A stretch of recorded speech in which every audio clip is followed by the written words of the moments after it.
നടൻ ലാൽ ടെലിഫോൺ ലൈനിലുണ്ട്. ശ്രീ ലാൽ, മലയാള സിനിമയ്ക്ക്, കേരളത്തിന്റെ സാംസ്കാരിക ലോകത്തിന് നികത്താൻ കഴിയാത്തൊരു നഷ്ടമാണ് സംഭവിച്ച സലീംകുമാറിന്റെ ഈ വിടവാങ്ങലിലൂടെ എങ്ങനെ സ്മരിക്കുന്നു?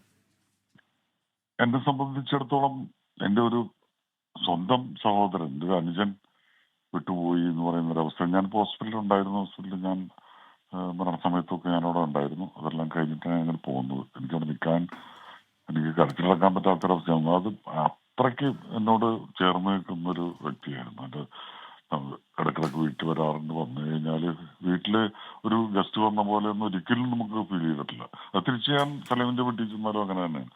അതൊരു പ്രത്യേക ബന്ധമായിരുന്നു. അതാ, ഒരു നല്ല സുഹൃത്തും നഷ്ടപ്പെട്ടു. ഒരു നല്ല കലാകാരൻ ഹാസ്യ നടൻ എന്നൊക്കെ പറയുന്നത് ഭയങ്കര അക്രമമാണ് ശരിക്കും സലീമിനെ സംബന്ധിച്ചും. സലീം ഹാസ്യം അതിമനോഹരമായി കൈകാര്യം ചെയ്യുന്നുണ്ടെങ്കിലും സലീം ഒരു ഹാസ്യ നടൻ എന്നല്ല, ഒരു അതുല്യനായിട്ടുള്ള ഒരു പെർഫെക്റ്റ് നടൻ തന്നെയായിരുന്നു. സലീമിനൊന്നും ശരിക്കും പറഞ്ഞു കഴിഞ്ഞാൽ ഒരു നല്ല നടൻ എന്നുള്ള നിലയിൽ ഉപയോഗിച്ചിട്ടില്ല എന്ന് തന്നെ പറയാം.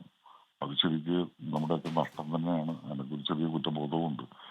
തമാശ റോളുകൾ ഒരുപാട് അദ്ദേഹം ചെയ്തിരുന്ന എൻ്റെ ഒരുപാട് പടങ്ങളിൽ, എൻ്റെ മിക്കവാറും പടങ്ങളിൽ, കാശിപൂട്ടം പോലുള്ള മിക്കവാറും പടങ്ങളിൽ, കല്യാണരാമൻ, വൺ മാൻ ഷോ, അങ്ങനെ ഒരുപാട് പടങ്ങളിൽ, പുലിവാൽ കല്യാണം, പിന്നെ ബെസ്റ്റ് ആക്ടർ, അങ്ങനെ ഒരുപാട് പടങ്ങളിൽ എന്നും നമ്മുടെ ഇങ്ങനെ കൂടെ ഉണ്ടായിരുന്ന ആളാണ്. നമ്മൾ കഥ എഴുതാൻ ചെന്ന് കഴിഞ്ഞാൽ ആദ്യം മനസ്സിൽ വരുന്ന കഥാപാത്രങ്ങളെക്കാൾ നമുക്ക് സലീം കയറി വരും. സലീം ഒരു കഥാപാത്രമാകാൻ തയ്യാറായി. ഞാനേത് കഥാപാത്രമാണ് ആകേണ്ടത് എന്ന് ചോദിച്ചുകൊണ്ട് എന്റെ മനസ്സിലേക്ക് കയറി വരുന്ന ഒരു നടനാണ്.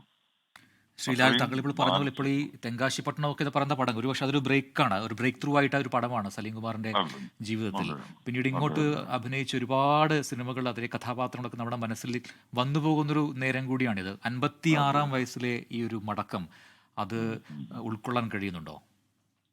ഉൾക്കൊള്ളാതിരിക്കാൻ നിവൃത്തിയില്ലാത്തത് കൊണ്ടിട്ടാണ്. പിന്നെ അദ്ദേഹം ചെയ്യാൻ ഒരുപാട് അദ്ദേഹം നമുക്ക് കാഴ്ചവെച്ചിട്ടുണ്ട് നമ്മുടെ ജീവിതകാലത്തിൽ.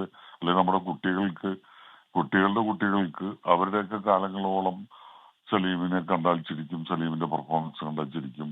അതുപോലെ സലീമിന്റെ പെർഫോമൻസ് കണ്ട കരയും. ആദാമിന്റെ പൂ എന്നൊക്കെ പറയുന്ന സിനിമയിലെ പെർഫോമൻസ് ഒക്കെ കണ്ടു കഴിഞ്ഞാൽ ഒരു നല്ല ഒരു കഥ ആസ്വദിക്കുന്ന, അല്ലെങ്കിൽ ഒരു സിനിമ ആസ്വദിക്കുന്ന ഒരാൾക്ക് അത് കണ്ടു കണ്ടിരിക്കാൻ പറ്റില്ല. അത് ആ റിയലിസ്റ്റിക് എന്ന് പറഞ്ഞാൽ അങ്ങേയറ്റം അതിനപ്പുറത്ത് ആര് ആ കഥാപാത്രം ചെയ്യാനായിട്ട് വേറെ ആരെന്ന് ചിന്തിച്ചാൽ എനിക്ക് തോന്നുന്നില്ല ലോകത്തൊരാളെ കണ്ടെത്താൻ പറ്റുന്നു. അത്രയ്ക്ക് കൃത്യമായിട്ടാണ് അതിനകത്ത് സലീം അവതരിപ്പിച്ചിട്ടുള്ളത്, അഭിനയിച്ച് ഫലിപ്പിച്ചിട്ടുള്ളത്.